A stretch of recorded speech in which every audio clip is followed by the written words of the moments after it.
Hi everyone. Today I'm going to be talking about the origins of creams. So first of all, let's start off with what is a ceramic.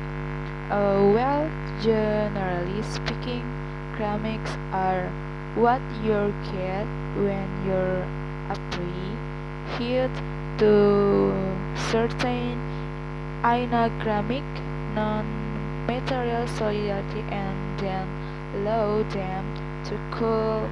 An example of ceramics are everyday things like earthenware, pots, crockers, glassware, and even concrete. So, how did it all begin? Well, it all started around 29,000 years ago when humans discovered that if you dig up some soft clay from the ground, mold it into a shape, and then heat it up to a very high temperature. When it cooled, the day has been transformed into something hard and right. And so, what did those first humans do with their discovery? Well, they created figurines which were small stoners and which depicted animals or gods or any shape, and the clay could be molded into, and all this activity was centered around Sanders Inner, where there is also evidence of ceramical that were created much later. The early humans also found a particular use for the discovery, such as storing things like clay. Although there were drawbacks, the pots were porous, so that although they could carry weight in them, it was possible to store it over a long period, and also they were quickly, brightly, and shared very easily if they were dropped. But despite this problem, it was many Tuesday of years before there were any importment in China at around 200 BC. They discovered that by adding mineral to the day, they could import both the appearance and the strength of the ceramical, but it took nearly 1,000 years. Compared to the first ceramical, porcelain was lighter, finer, harder, and wider, and became an important commodity in China's trading with the rest of the world for hundreds of years. In fact, it became so valuable that it was now as well guarded, and species well sent to China to discover what they did to the clay to produce such high quality merchandise. It was unique. The engineer century that the secret began to unravel. A German apprentice called John's French border was asked by king to make gold out of idol.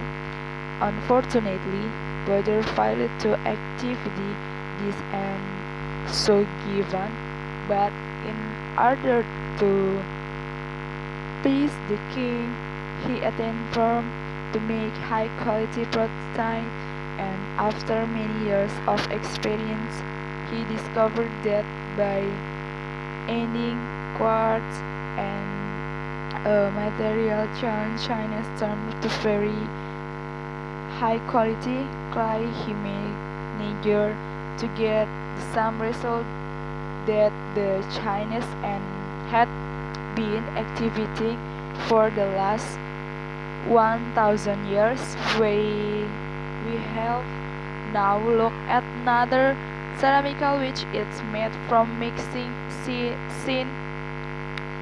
sand with mineral and having to over 6,100 degrees Celsius. When this mixer cooled, the result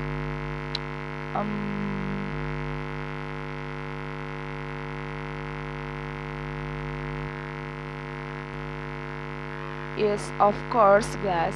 The main difference between ceramics made from clay and glass is that clay is made up of crystalline planes which become glued together in the cooling process, whereas glass cooled too quickly for crystals to form.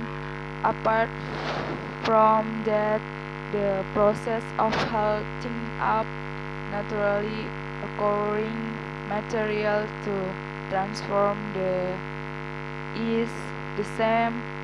The origins of glass date back to 3500 BC, but it was until the Roman Empire 2000 years ago that the art of glass blowing and the practical use of glass became more widespread.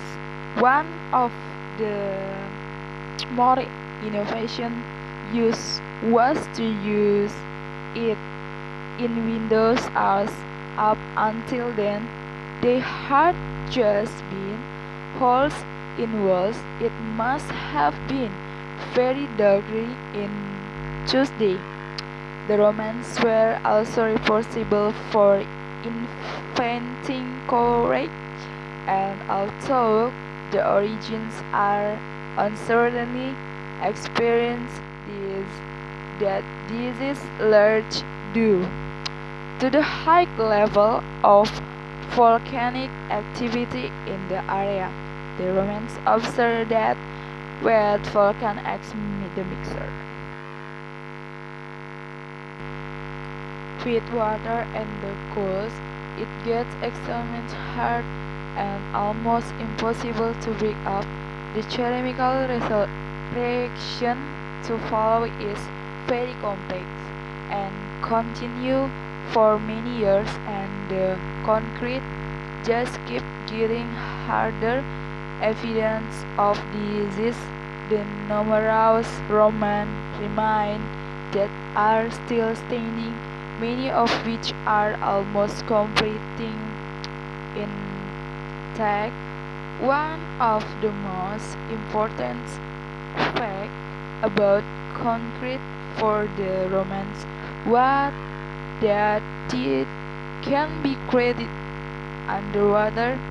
As the Roman Empire grew, the Romans needed to take control of the seas, and for this they needed to build harbors capable of holding a fleet of ships pouring concrete mixture into the sea, immediately store the harbor processing, and rather than just dissolving in the mass of water, the substance was touch and long-lasting. This starch trick of concrete made a significant contribution to the success of the Roman